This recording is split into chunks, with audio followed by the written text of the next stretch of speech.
Welcome back for another episode of Strive for 25. Joel Farrell here, and looking forward to sharing with you our guest. Welcome to another episode of the Strive for 25 podcast, and Joel Farrell here, your host. I've got an amazing guest today in Philly, Fred Moskowitz, and he is an expert in the area of alternative investments and investing in real estate and mortgage notes. I'm just really pumped to dig into the conversation today, just because with all the investments advice you see out there, and a lot of people have questions about this stuff, you're going to bring a lot to the table here. So Fred, a little more background on yourself. Yeah, absolutely. Thank you. Thank you for having me on. A little bit about myself. My name is Fred Moskowitz. I'm known as the alternative investment expert. And I'll tell you something. I grew up, I had this long, successful career working as a computer engineer. And it was exciting for me. I loved it. I spent a lot of time working at technology and startup companies.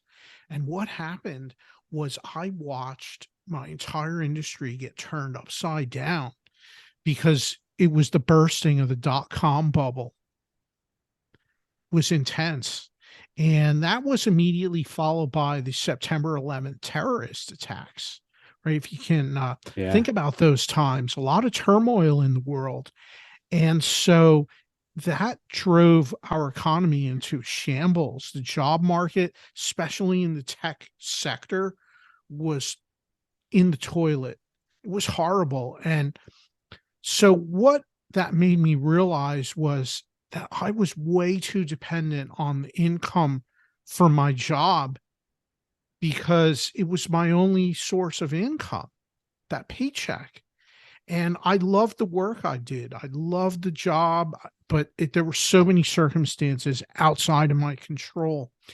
And what I learned was no matter how talented of an engineer I was or how valuable of an employee I was, that if things were not going well, the company, I could quickly lose my job through no fault of my own.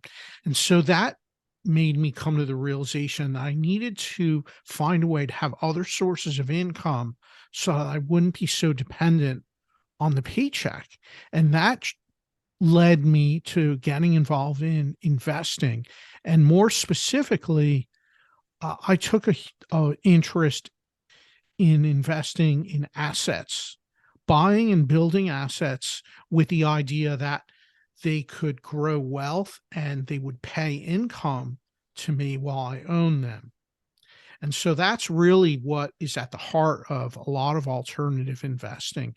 It's about buying and building assets, and they generate income for you. And this way I could start to have other diversified income streams coming into my life.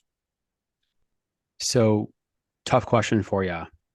Let's say that you got into your industry, all things being equal, and it was 2010 and not before that, right? And you go through a couple of those major pain points in the economy in our country and even your industry.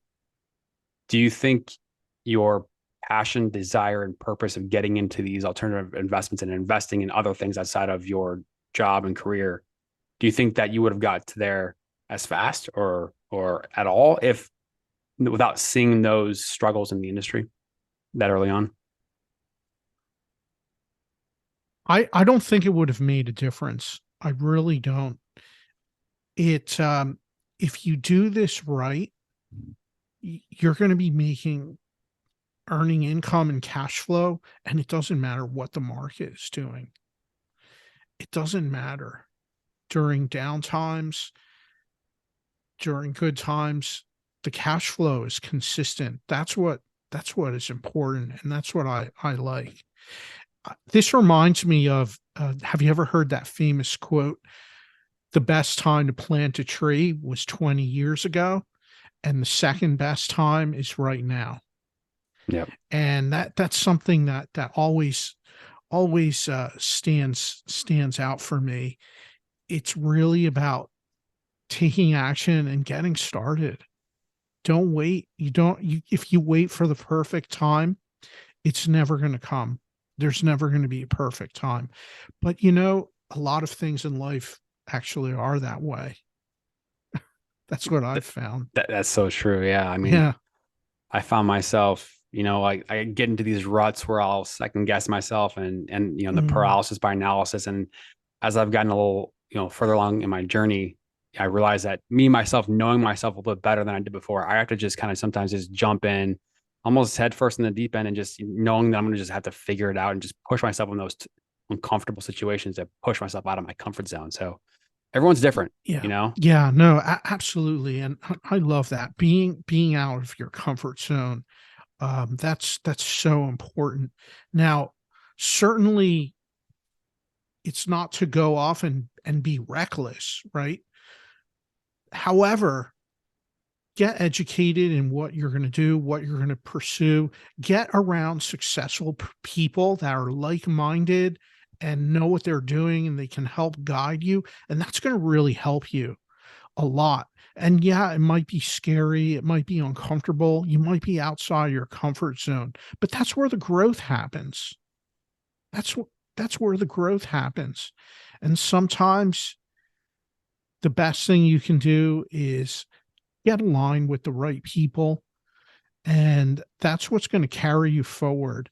Get your mindset right. And then when times are tough and things are difficult, if your mindset's in the right place and you're clear on your purpose, your objectives, that's what's going to inspire you to keep going and to keep pushing forward.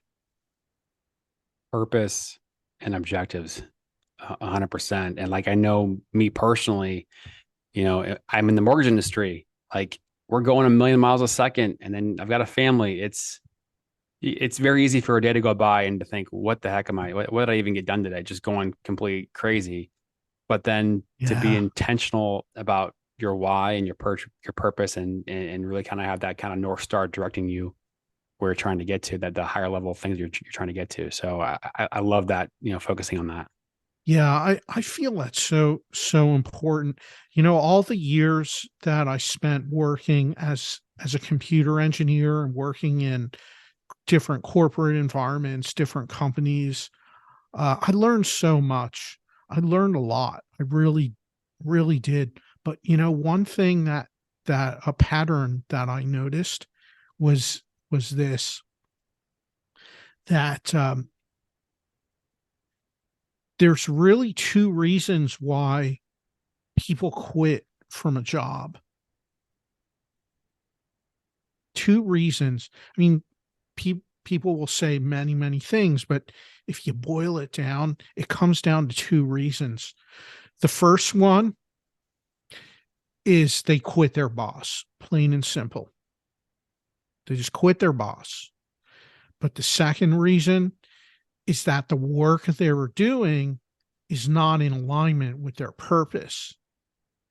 And it could be that they don't know their purpose, but even if there's a misalignment, it causes stress, it causes anxiety at a very deep level, and you won't know why. You won't understand this. It really takes a lot of working on yourself to understand your purpose and what it is. And if you're doing work where it is in alignment with your purpose, you'll love that work. You will thrive there. And that's the difference. And so I love what you said, that it's so important to find your purpose, to really do work to learn what that is, learn that about yourself. A lot of times it takes years and years and years to figure that out. It really does, but it's so important. I feel it is. Yeah, I totally agree. And I want to kind of dig more back into the earlier part of your journey as you were kind of going through the ranks, Mhm. and you're in the computer world. Because I think when our previous conversation, you started investing in real estate in the 90s, right? But before we go backwards, I want to kind of just give more of a quick kind of explanation of all the things that you're into, and then kind of work backwards. Is that cool? Yeah, absolutely. Absolutely. So my main focus is investing in mortgage notes. And what that it's a niche of real estate investing, because a lot of people may be familiar with real estate investing. You invest in single family houses, or in commercial property, or apartment buildings, or maybe vacation property that gets rented out as short-term rentals. And that's a great strategy. A lot of people do that and are successful with that. But also, we can talk about investing in the paper, which is investing in the notes and mortgages associated with all of those properties. And it's a really very interesting part of the real estate business that a lot of people don't know about. As I said, this is a niche area, but for most people, when they think of a note and a mortgage, they think about being the borrower and not as being the lender, as being the investor behind that financing. But when you get involved in note investing, it's going to allow you to step across the aisle and become the bank. And now you become the one receiving the monthly payments instead of the one making them. And this really is a great way to increase the predictability of your cash flow. And there's so many benefits that we can talk about, but the primary reasons I like it is that when you buy a note, you get involved in note investing. The first benefit is you're able to buy them at a discount. You're able to buy them at a discount. Second is you can earn a nice rate of return, a strong rate of return. The third reason is that you're investing in something that's backed by an asset with tangible value. So there's protection there. You have something backing your investment, which I feel is so important, because let's face it, there's market cycles, there's economic cycles, but no matter what happens, you have security, you have something of tangible value backing your investment. And that really goes a long way to setting you up for success. The barrier to entry, right? You know, if I go buy $150,000 rental property in whatever place, city, state, you know, my down payment's going to be 25%. So do the math on that. You're talking 30, 40 grand, give or take. Yeah. In this world, and maybe we can share an example of the type of property size, would not like, what would the example of somebody that wanted to get their first step into this world, where would they need to be able to be in terms of liquidity and cash and reserves, and kind of walk us through all that? Sure. That's a really wide question, but that's okay. Let's talk through it a little bit, and I'll give some examples. Right? There's in different ways that an investor can get involved in note investing. The first way is to go out and buy a note. Just buy a note on the secondary market, buy it from another investor, own it directly. That's very straightforward, and I talk a lot about this in my book on note investing. But the other way to get involved is to invest in a managed note fund, right? And a note fund is where the fund manager goes out, raises capital from investors, and then they pool all that money together, and then they go out and buy notes in bulk quantity. And now they're able to negotiate a better discount because you're buying in quantity, and the investors are benefiting from the relationships that the fund managers have, because they're able to source notes to buy them, have access to them, negotiate a good deal. And that experience level for someone that doesn't have experience, I talk to investors all the time. Some investors, they love the business, they love the asset class, they don't have the time to dedicate to it because it is an active business. And so for some people, a note fund is a great option. Other people that want to roll up their sleeves, get involved in the business, learn it, it's a great business, but it does take time. And so if you want to dedicate the time, you can do that and go out, buy individual notes, buy pools of notes. Now, as far as what it takes to get involved, definitely takes getting educated for sure. There's a lot of great books you can learn, courses out there, um, investment conferences that you can go and attend, workshops, attend in person, get educated. That goes without saying for any type of investing that you might want to do. With your example of buying an investment property, one advantage about doing that is you're able to use leverage. You can put a down payment. You don't need to come up with the whole entire 150,000 to buy the property. You can use leverage to finance part of it and get in at a lower amount. With note investing, these are all cash transactions. So if you want to buy $100,000 note, you're going to need the purchase price in cash. And so that's one of the differences. But there are small notes. There are large notes, and everything in between. I've seen notes with a $5,000 loan balance, and then it can go up to over $1 million. Those jumbo loans, they're out there. And so you can do that. And if you're investing in a note fund, they'll usually have an investment minimum, which could be 25,000. I've seen others that are 50,000 or 100,000. And so it varies. And it's important to just look at different options that are out there, out in the marketplace, and see what matches up to the characteristics that you need and the capital you have to work with. So I hope that gives you some rough guidelines. It's really diverse though, for sure. Yeah, I mean, as you were explaining that, the next question I was going to ask you is obviously, rates, at least in the mortgage industry, they're changing every day by a little bit, but today's rate, versus last year, 12 months ago, almost double what it was last year. So in the last 12 months, rates have gone up a lot. That's not always the case. So in your portfolio and what you guys are working on, is it more residential? Is it commercial? Is it a mix of the types of properties? What we focus on is strictly residential. Okay.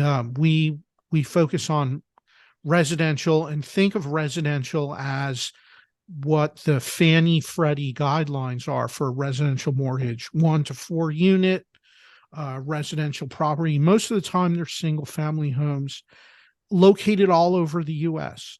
Right? We can invest anywhere. There are commercial notes for sure. There are many kinds. However, there's less of them that exist. And so I've found that what's most prevalent, what's most available to buy and invest in are residential notes. And so that's what we focus on. But certainly some investors like the commercial properties, commercial notes, and they specialize in that. And that's another area. There's no right or wrong answer.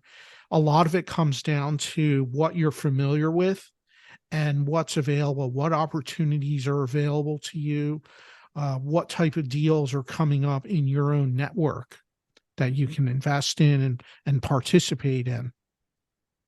So let's say I'm in my 50s, just completely random. I've got a good 401k. I'm doing good at my job. And, I'm talking to somebody about buying notes as a strategy to diversify my portfolio, right? So that'd be kind of the mindset. Maybe it's a way to diversify my portfolio. And one of the things that was coming to mind is that, okay, let's say that their interest rate was 5% on average for this bundle of notes that maybe somebody acquires at whatever dollar amount. Yeah. And you have a completely unique instrument that's tied to real estate. And then you've got, let's just say in comparison, a stock that pays a 5% dividend. So like an AT&T stock price is going to be between 20 and 30 at all times.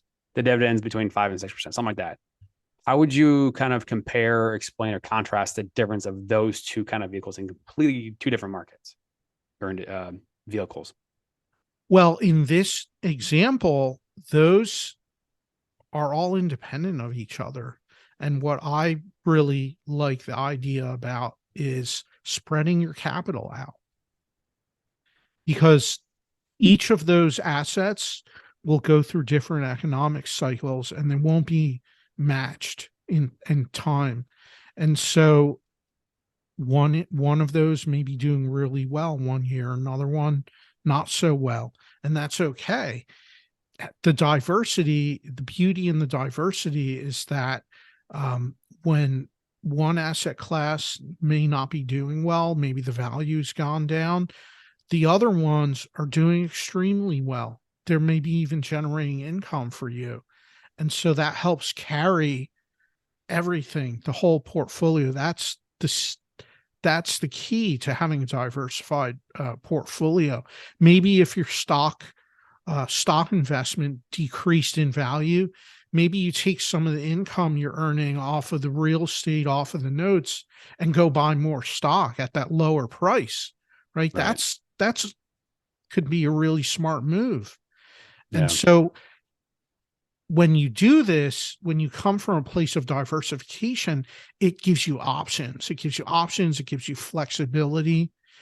And that's what helps you weather any kind of distress, any kind of storms that are out there. And believe me, the storms will happen. They happen on a regular basis. We've seen them multiple times in our life, and that's definitely going to continue on into the future. Yeah. I mean, that's just the normal ebb and flow of the markets, like you mentioned. For our listeners, kind of starting to go backwards in time, when did you purchase or acquire, or be a part of the first note in your journey? In my journey, I started about 12 years ago, so around 2010. Okay. That's when I started, and it was a very different environment economically than it is now.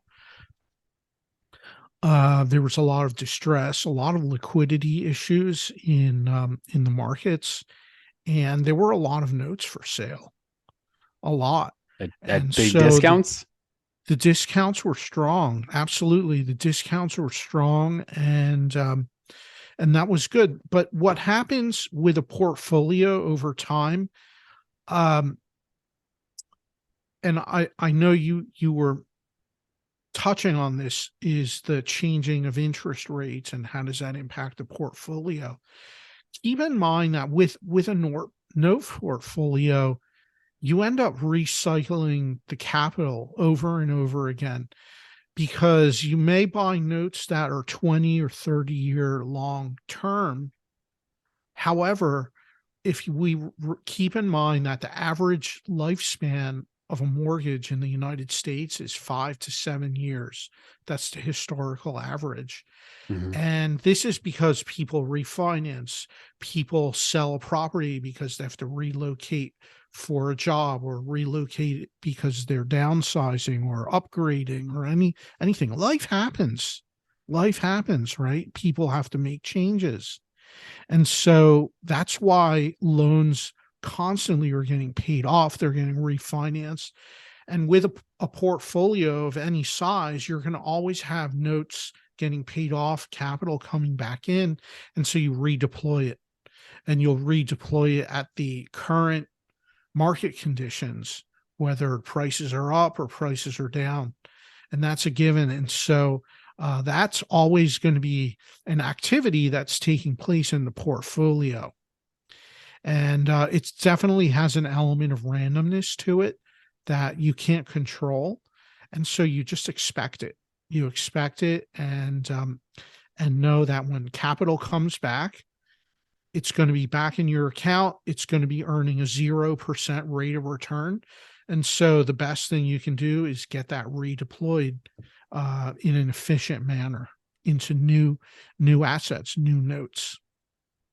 So another question for you. And kind of like the idea of the price being inverse to the rate, like in the bond market. Like if rates go up, then the prices go down, and vice versa. And like kind of that mark to market type of economics, where like if I have my note at 5% and the market's now bearing 7%, my note value maybe is less valuable. Yes. in the open market.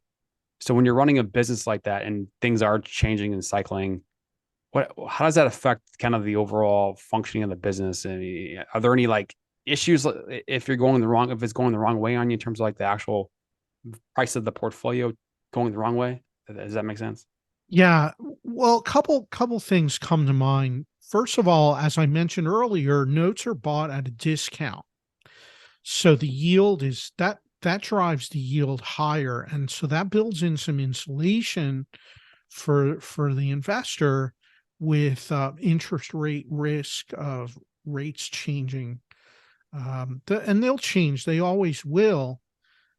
However, that buying at a discount, that's what insulates you from what's happening. And whether rates go up or rates go down, you're still getting paid on those notes. And if there's a significant um, reduction in interest rates in the market, it's getting more and more likely that that note's going to get refinanced and you'll just get your capital back. The nice thing about that is if you bought the note at a discount from what's owed and the note gets paid off, you get paid off on the full value of the loan balance. So there's some profit that comes in from that. And so that really helps. But I feel that the key thing to focus on is efficiency and how you deploy the capital. And you'll find yourself, if you're an active investor, you'll find yourself on a regular basis going out to buy new notes on an ongoing basis. Yeah, I mean that's the thing that I was so excited to have you on about is because we're talking more and more and more. I'm kind of shifting gears just for a second for an analogy, more and more about, hey, me personally, I'm having more conversations with the average person about, hey, my job and my 401k, that alone is not going to be getting me to a healthy point for retirement. I need to be able to do other things outside that. And maybe it's for some people that are earlier in their journey, it's start a side hustle to be able to generate more income. And maybe it turns into a business down the road, but to be able to generate more income, save more money, build your future instead of somebody else's future, Yeah. and maybe even get out of the rat race at some point and then be able to invest for the long term. So kind of this alternative mindset of just trying to be able to build something for yourself instead of somebody else. And then for somebody that's at a point where maybe they have the appetite to take on a little more diversity, a little more capital to be able to deploy, talking about these alternative types of investments. Real estate is obviously a major hot Yeah. topic. Not many Yeah. people That's are talking huge. about mortgage notes. And there's other things like this too, that I think we talked about before. There are people that are just out there acquiring certain businesses that can potentially generate cash flow or dividends as well, and all kinds of different things. Like people are buying ATM machines, buying 3D printing machines, buying those 360 photograph things, and that they have at weddings. People are doing all kinds of creative things to be able to not only generate income but also invest and build wealth. And you may not love to invest in notes, but it's the mindset that I think is so important to be thinking that having the diversity and open mind of what's going on out there and having open conversations, I think is just so important because what works for one thing, for one person may not work for the other person, but just to be able to have an idea what's going on there, just to be educated. Because for me, I know a little bit about this stuff because I've done some research on it, but I'm sure the average person has no idea about this. And just having more conversations, I think, is very valuable just to be able to open our eyes. Um, from, That's from so your true. from your perspective, kind of in that same note, um, is there anybody that you've come across in your journey that like you met them and they had no idea about this stuff, and all of a sudden now they're like they love it and they're just doing it? Oh, all the time. All the time. So many people. Yeah, there's so many stories for sure. I share some of them in my book about note investing. Can But can you can you but share the name or what's the name of the book again? oh yeah, the name of the book is The Little Green Book of Note Investing, and it's available on Amazon. Um, I know people that have completely changed careers. I know someone that started out by investing in a note fund, having no experience at all, and he loved how it worked and the consistent returns. He loved it so much that within a few years he went to work for the fund and became one of the principals, All right. and got like really went way into the business. It's fascinating. But for some people, here's something that I think is so important. See if there's a way that you can own real estate, own rental property. Our government, our government incentivizes two things, two business activities, and they incentivize it through the tax code. It's right in the tax code. But those two activities are owning rental real estate, and the other one is owning a small business. And if you do one or the other or both, you're going to be able to build wealth and benefit from a lot of tax benefits, tax deductions. And that's how it's incentivized. And so I always encourage everyone I talk to, and I talk to so many investors. I always say this: is there a way that you could fit this? Does this have a place in your life? Does this have a place in your life? Is there a business that you can start? Do you have a hobby that you love that maybe you could turn into a business, and now you have a side hustle? Or maybe you want to get involved in real estate. Maybe you like the idea of owning a vacation property and have it rented out, and that generates income. Well, if you do that a couple of times over and hold them long term, by the time you get to retirement age, think about that. You'll have the loans paid off. There's going to be a lot of investment income, and you got all these great tax deductions along the way that hopefully put you into a lower tax bracket, which in turn puts more money in your pocket that you can turn around and invest with. So see how that cycle is? Doing things like this will change your life. If you go into it with a long-term approach, it's powerful, so powerful. And so learn about these strategies. Not every single one of them is going to be right for every single person, but see what resonates, see what can fit into your lifestyle, and incorporate it. Take some action, get educated, and start down that path. And remember that it's a marathon. It's not a sprint. You're not going to make money overnight. This is a long-term game. But if you go into it with that mindset, that's really going to set you up for success. Yeah, I love that. I mean, I know for me personally, the wow moment that I had was in the last pretty much 2 years. The first thing is I purchased a couple of four families in St. Louis city, and they do okay. They cash flow okay, but they're old buildings and stuff just constantly breaks down.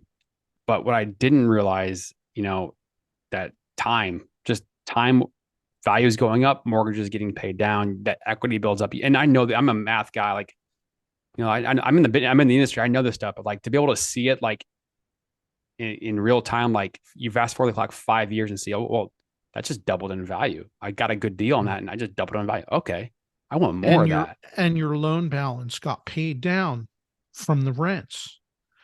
And you've had all these 5 years of tax deductions as well. Yep. And the cash flow along the way. All of those forces at work in your favor. It's powerful. And you won't notice it from one year to the next, but absolutely in a 5-year look back, you'll be surprised at how far you've come. Yeah. And kind of going back to what we talked about at the very beginning, the purpose side of things. And, well, I want money. Well, what does the money do? Well, it gives me security for my family. What does that do? It gives me the confidence to be able to instill values, and you can take every single thing and break it down to this bottom line purpose and why.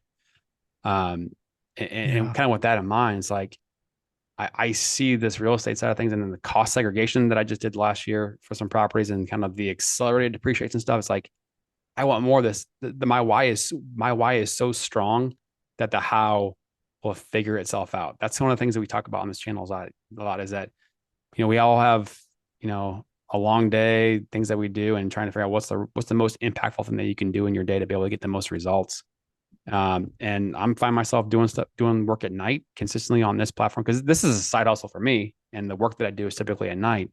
But if my why wasn't strong enough, if my why of, hey, I want to be able to help people, just like you, like in your story, trying to help the next person have that inspiration to be able to get ahead and invest and see things from a different lens. Like my why wasn't strong enough, the how wouldn't get done. I would push it off the next day and the next day, and before you know it, I would stop doing it altogether. And that's why I love talking about this stuff with somebody like yourself who's been doing it and doing it for a long period of time, because so many people just stop. They lose that energy, that purpose. They get in that comfort zone and they stop. And Yeah. it can be unfortunate many regards. Yeah, it really can be. It really can be. And I feel that it's so important, as I mentioned earlier, surround yourself with the right people, people that are on the path that you are. Hopefully, some of those people are at a higher level than you are, and you can learn from them and you can support them as well. That's a nice relationship to have, where it's creating value. You create value for each other, and you learn and you grow. And then when you have that, those relationships is so valuable. And I think that's really one of the keys for anyone's success is having powerful relationships. I always talk about that, and I focus a lot on that aspect of my business life is building relationships, maintaining them, and giving value, bringing value to others first. That really goes a long way. Yeah, the giver's gain type of mindset. Absolutely. Yeah. And when I think about this social media journey that I've been on and podcasts, like I never thought I'd ever have a podcast. It was the last thing that ever crossed my mind. I started my Instagram journey on July 12th. And I've posted one reel every single day. That's just part of my little journey, my habit that I built, and et cetera, et cetera. But kind of going back to the relationships part of it, like along the way, I started, seeing other people on the same level that I was that were trying to grow, and they were just being very consistent. Because I was being consistent, I didn't know what I was doing, but I was doing it every day, and it wasn't good content. Mm. But it's better today than it was yesterday. And you notice those people that are trying to go to the same place, the same destination you are in some way, and you kind of notice and latch on in a good way, comment and support and back and forth. And one of the things that I talk about, and I can't remember if I heard from somebody or who I heard from, but just finding your own tribe, the people that are going to kind of help you, support you along the way, and help you grow together. And like you're talking about, building those relationships, and helping each other along the way, because you never know when someone's going to knock you down, and having some support people to be able to help you. Because like my wife, she's a counselor. She has no business bone in her body. So there's only so much she's going to be able to do to help support me, and I can dump on her in terms of frustrations, but she's not going to get the industry. So it's a different conversation than in somebody that's been in the industry, that knows it, that's been in that same painful, horrible position as you are on a day of failure, or whatever it is, that can help, give that energy and that kick back in your step and that support. Yeah, And so, it's um, key. yeah. So when you go back to, 2010, what was that turning point for you, and that aha moment that I can do this? Because not many people have gone down that path. What was that turning point for you that got you there? That first The note. turn the turning point for me was the relationships that I I was able to have access to buying notes. through relationships, through people, and I knew other investors we knew each other through investment circles. That's what introduced me to this industry, and that was the real turning point.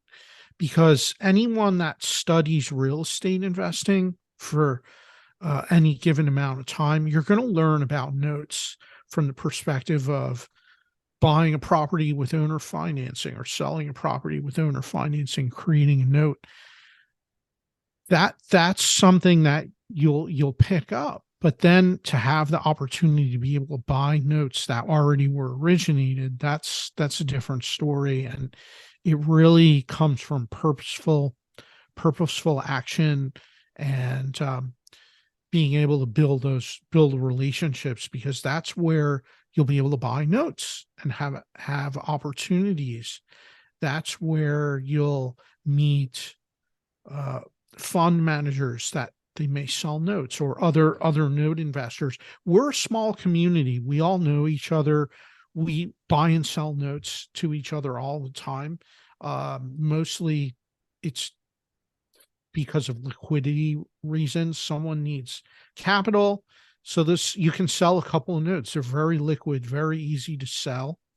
And it's nice. It's a nice medium of exchange. And that's something that I think is really unique to our business and our industry. But I feel that because of that reason, relationships are everything.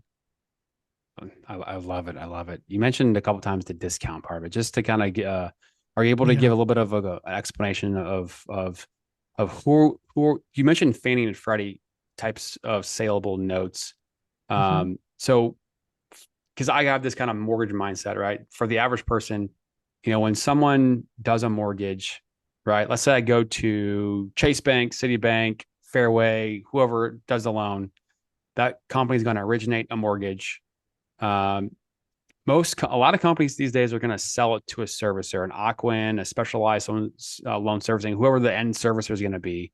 And some banks will hold the servicing. So let's just take a bank who holds the servicing as a very simple example. Let's just say Chase Bank does a loan, holds the servicing. They will take that mortgage paper, and then it goes into the secondary markets, into a bundle of other loans that are like-minded with similar rates and risk. And they get sold to the secondary markets as a bond. And the person that's buying that bond is an institution with a lot of money. Yes. Okay.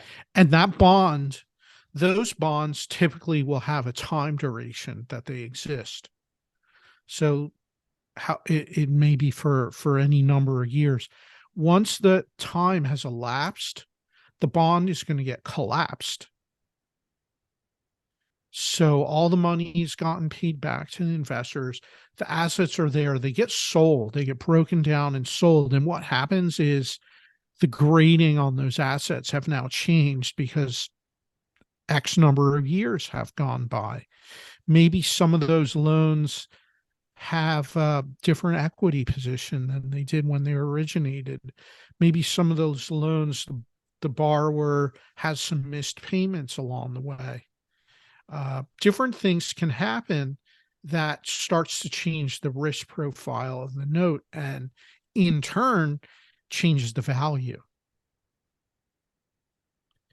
And that's what drives the discount, is how much risk is there on that note, which can mean anything from equity to loan lien position to borrower characteristics, credit score characteristics, any of these things. Maybe there's problems with documentation when it was originated. We saw a lot of this in 2008 through 2012. A lot of loans were originated hastily, let's say. And that's a good word. Okay, yeah. I like that one. It's a good one. So there could be some problems there, and that impacts the pricing. But for an investor that's willing to go in and fix those problems, right, which any of these documentation issues, this can be corrected with enough time and money, you can fix all of these problems. But doing that, you're able to buy an asset at a lower value and then increase the value by fixing the problem. And now you have something that's worth more. And so you create some profit that way. So there's a lot of different strategies that come into play, and a lot of different factors that impact pricing and the discount. But as a general rule, it's like any other investment. With a higher risk, you're going to get a higher rate of return. If you want a lower risk, more safety, then you can expect a lower rate of return. That makes sense. So you mentioned the bond package elapsing, right? Mm-hmm. Earlier. So what would be an example of time frame? So like, okay, you have this bundle of more, like you mentioned before, the average lifespan of a mortgage is 5 to 7 years. And Yeah. like there's probably periods of time in certain areas where rates were going down quickly that maybe those averages were skewed to shorter, and then maybe they lengthen. It always evolves, right? Yeah. Yes. So that 5 to 7 years. So you mentioned a bond elapsing, some get paid off, some get, sold off to somebody else if it's still outstanding. So the end purchaser, the end institution that's buying a bundle of these bonds and on the secondary markets, they're buying it with what kind of duration at that point in time? It varies. I mean, it really varies. There's no set time frame. But what we know is that the secondary market for mortgages is huge. Loans are bought and sold every single day. And sometimes it'll be institutional sellers. Sometimes there'll be hedge funds on Wall Street that purchased a portfolio of loans and they're selling some. What we see a lot is funds will buy a large pool of notes and they'll keep half of it and then they'll sell the other half at a slight markup to recoup their capital. And there's all these different scenarios. Individual investors, maybe they need capital to get into the next deal. And so they'll sell off some of their notes. Happens all the time. I get calls all the time from note sellers that we've transacted business with that they have some notes they're looking to sell. And so there's always opportunities out there every day. And because of the different dynamics that happen, that's what impacts the pricing. A lot of factors. Okay. So we're going to PDF this email. We're going to get an LOX on this explanation because of the increase in income from the Schedule C, all the acronyms that go into this job in the mortgage world. Right. It's just kind of crazy. So I know just from a documentation standpoint, from what you said before, like some of the things that we have to get to make sure that a loan is saleable, it's almost mind-numbing and just crazy hearing some of the client responses like, are you serious? You really need me to explain what happened 4 years ago on this thing that happened? It's kind of funny, but that's just part for the course. It is what it is. We are coming up on time in a little bit. Okay. So I have to ask this question. So with you having this kind of direct, knowledge on markets and mortgages and real estate and rates, this cycle of inflation from, the printing of money, essentially, as we were trying to come out of a huge recession with the pandemic, this has been a very unusual cycle. And, from the rate of inflation going up, like it did, comparisons to the early 80s, 81, hasn't really happened before in terms of that pace. So with this type of cycle, and now hopefully things are starting to slow down in terms of inflation, any thoughts or comments on just how this couple year period kind of stacks up and relates to other periods of time? What are your thoughts on this?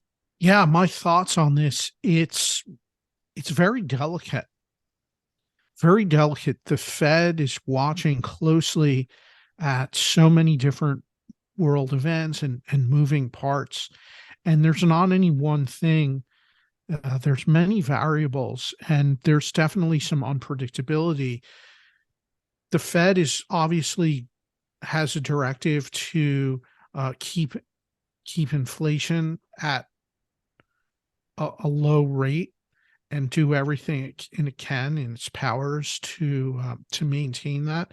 And so it's watching carefully the way the growth of the economy is, and job markets and unemployment, all of these things. In addition to that, we have other variabilities. We have geopolitical events, the wars that are taking place. You mentioned the early 80s and the 70s. That had a huge that was surrounding a huge impact from oil production back in during those times. There was oil shortages. I remember as a child the lines of cars at gas stations to buy gas. All of these different scenarios, and so it's something that just gets monitored day by day. And I feel that we've learned a lot of lessons over time. We learned a lot from the economic downturn in 2008. I don't think we're going to see another repeat of that. But there's definitely things can change drastically very quickly. And so it's going to be interesting, but we've been in a very long real estate cycle, uncharacteristically long, of an upcycle uh, with property values. And so that's something that when mortgage rates change, there's an impact because it affects the affordability for home buyers. And so rates may go down. Some people say rates might drop over the next couple of years, but it's hard to say. It really is. And as I mentioned, we have these geopolitical events that can happen that can really change things quickly. Okay.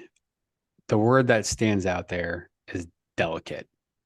So many factors are playing into this. And like, frankly, I'm surprised we haven't had more turmoil here economically, especially with prices of houses and stocks. Like the stock price, the stock market, the S&P 500 went from 480 in November of 21.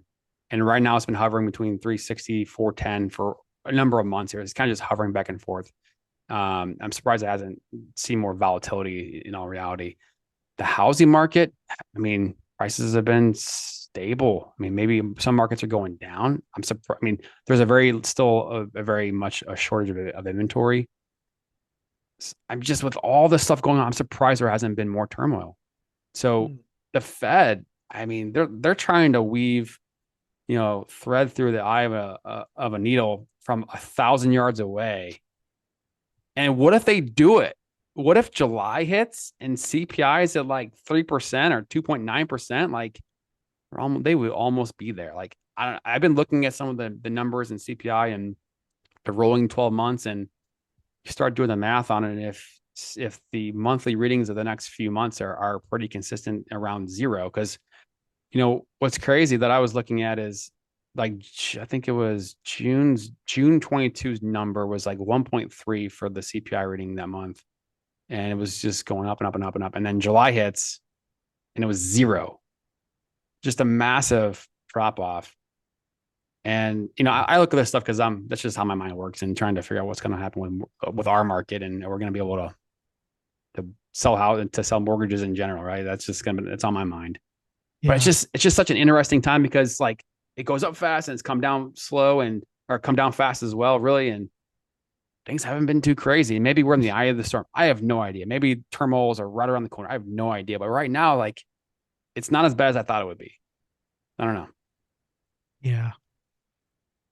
Yeah, there's some interesting times ahead for sure.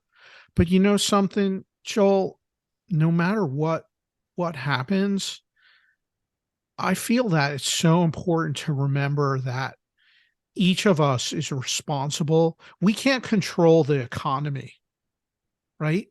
However, we can control our own personal economy, our own lives. That's what we can control. And so it's worth putting effort into that focus and energy on the things you can control.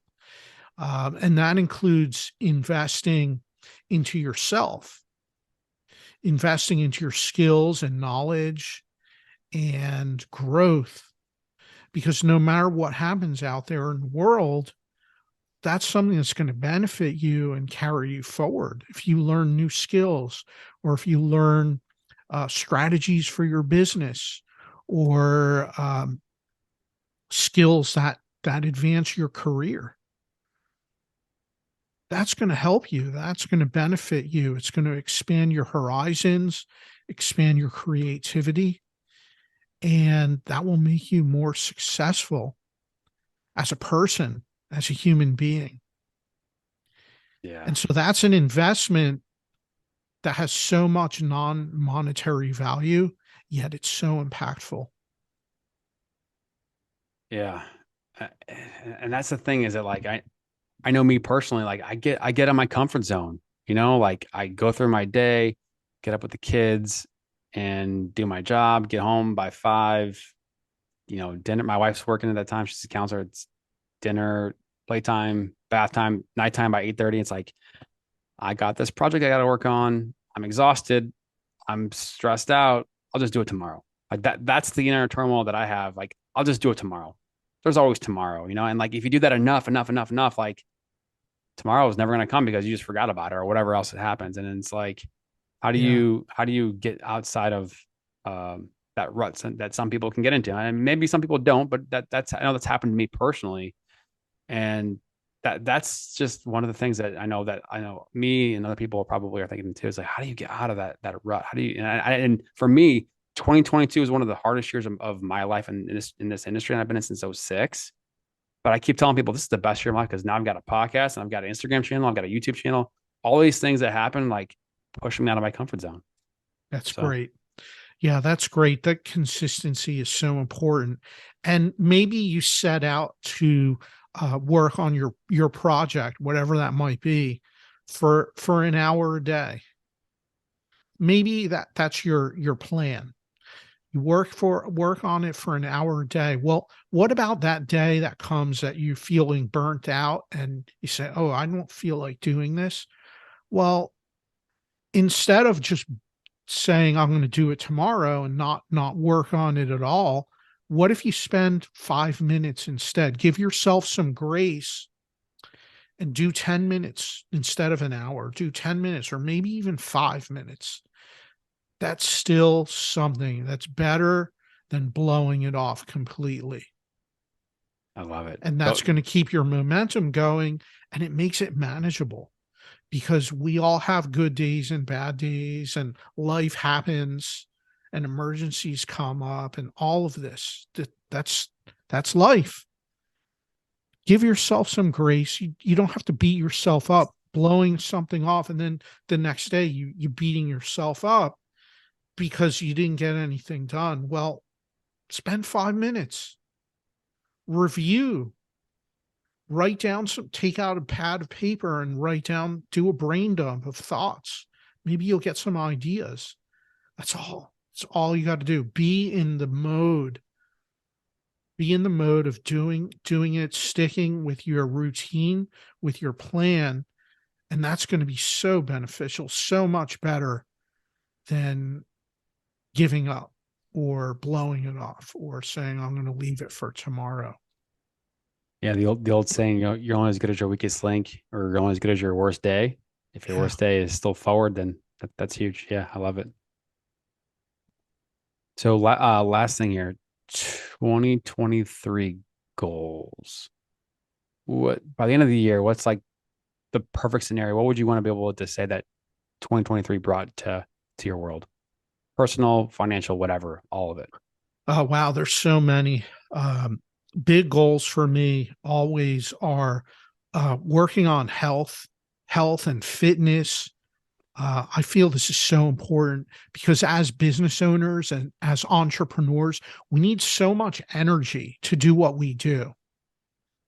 And so the best way to do that is to be healthy, exercise, eat well, get up and move, do all that, work out, get outside, be in nature, focus on all that energy. That's one of my goals. I work on this every day. I work on this every day. I want to be the most strong and energetic person I can be and be in good health and feel good.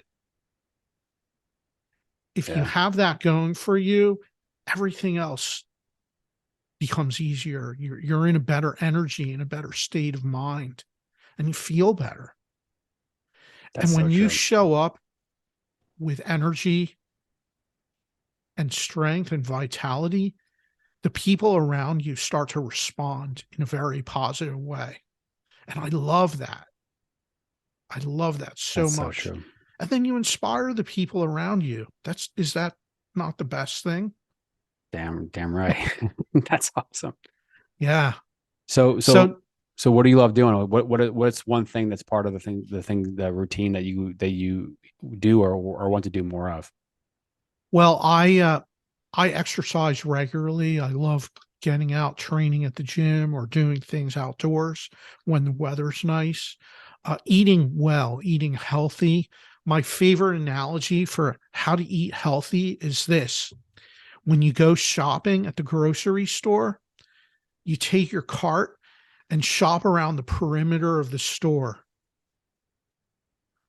Buy all of your things around the perimeter of the store, all the fresh ingredients.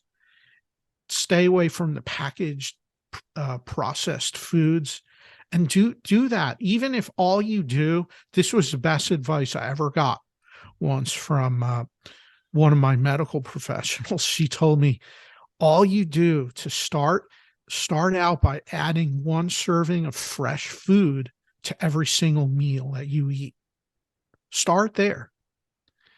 And then as you do that, it starts to change and evolve. But really, it's makes a big difference. Well, I love it. It yeah, that's the way nature intended food for us to be. And food is the strongest drug, the strongest medicine, most impactful thing that we have is food and water. And it's available to us in abundance. It really is. And so have gratitude for that and incorporate that into your life. I love it. I love it. So in July, maybe August, we'll probably have to have you back on if schedules align, because maybe if we're talking about, the needle being threaded with the thread from 1,000 miles away, 1,000 yards away from the Fed, decreasing inflation. It's not a prediction. It's just a guess. If that happens, it'll be fun to talk about. So, Yeah, it will. It will for sure. but Fred, thanks again for making time for us today. Looking forward to catching back up very soon, and looking forward to your success in 2023. Thank you, Joel. It's been a pleasure. Thank you for having me on the show. Absolutely. Take care, Fred. Bye.